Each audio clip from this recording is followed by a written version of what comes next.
Assalamualaikum warahmatullahi wabarakatuh. Sampurasun. Tepangkeun wastapun Ifat Nurul Amani, wastapun Pinky Rastia. arurang ti kelas 10 IPS 5 bade ngawawancara salah sahiji padamang anu aya di Dinas Kebudayaan sareng Pariwisata Kabupaten Pangandaran.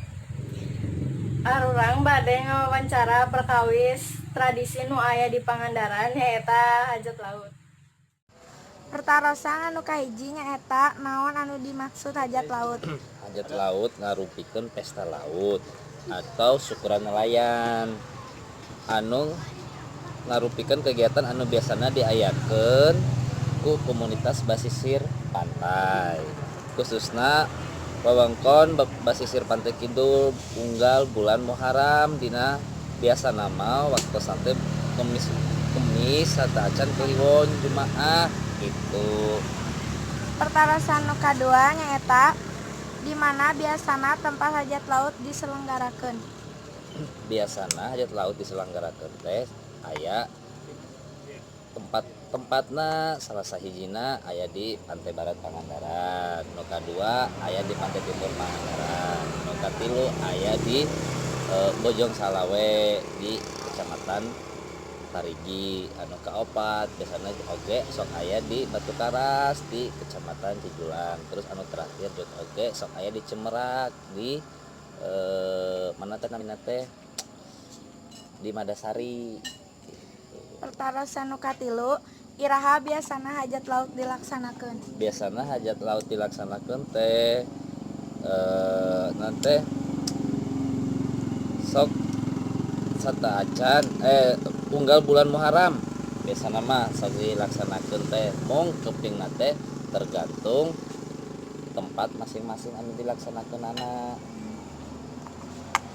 Pertarosan nu kaopat nyaeta kumaha wae runtuyan acara anu aya dina hajat laut.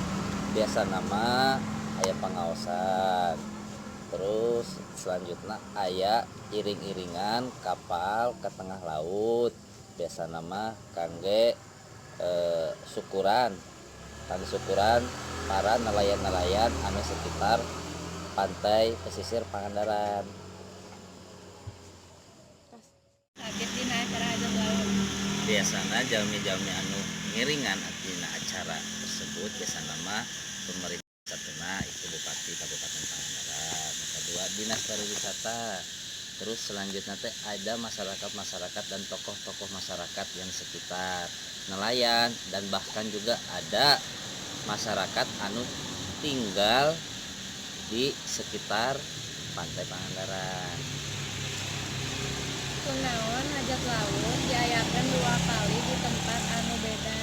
Biasa nama hajat laut teh tergantung ku komunitasna atau perkumpulanana. Biasa nama perkumpulanna anu Pantai Barat nalayana saha bae, biasa nama nggak gaduh kegiatan masing-masing. Nuhun ka Bapak Rimba Nugraha anu tos kersa diwawancara Sareng nutos ngasihan informasi tentang tradisi hajat laut.